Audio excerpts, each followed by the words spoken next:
Hello mga mahal ko. Ayan na, magluluto ako ng aking seafoods. At ito may mantika na maglagay tayo ng kaunting butter. Ito po yung aking seafoods na shrimp at tahong at squid at saka yung alimasag. Blinange ko lang siya sa hot water mga mahal ko, pampaalis ng lansa. At ito naman, simulan na natin maggisa ng ating red onion, garlic, and ginger and chili. Together na po yan.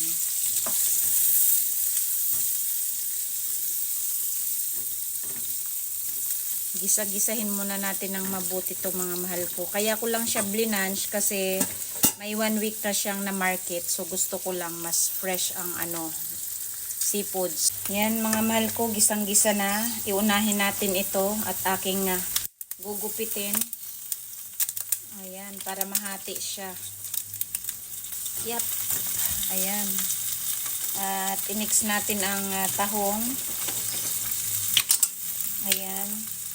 Ihuli natin tong squid at ang ating hipon kasi mas madali po yan maluto. Laki-lakihan natin. Pero maglagay na tayo ng black pepper. Ayan. Atin mo nang i-mix yan.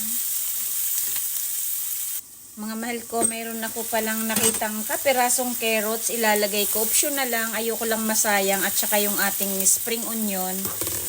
Ayan. Sayang kasi kaysa masira. So, ilagay na natin tong squid at ang ating hipon. Ayan. Maganda at na-blanch na po yan. Para iwas lansa din po. At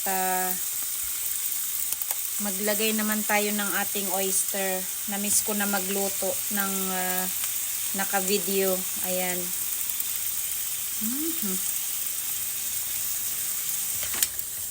Maglagay tayo ng kaunting salt mga mahal ko. Ayan, ang atin lang flavor ay oyster. Sapat na po yan. Ayan. I-cover ulit natin, balikan natin. Tingnan na natin mga mahal ko. Lagyan ko ng 4 na okra para may makagat akong gulay.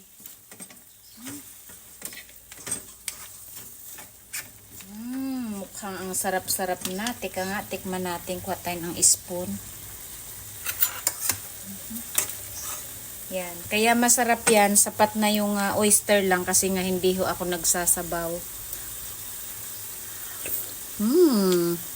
Ang sarap na po. Ako, kumapit ang anghang.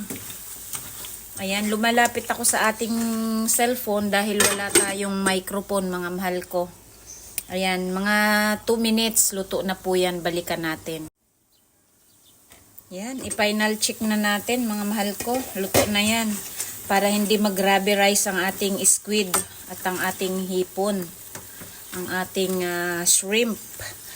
Last tikim. Ouch. Oh my God.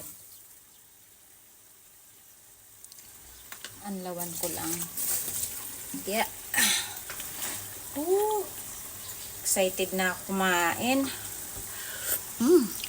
Perfect na. Maanghang Let's go to the table. Mga mahal ko, it's done. Atin nang i-platings, mga mahal ko. Yeah. Oop.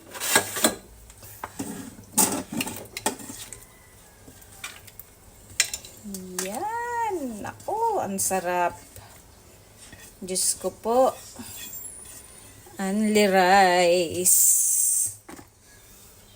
Only rice tayo. Ayan na, mga mahal ko. Look at that. Ito natin lagay sa ating table. Ayan na siya. So yummy ang ating seafoods. Diyos ko po.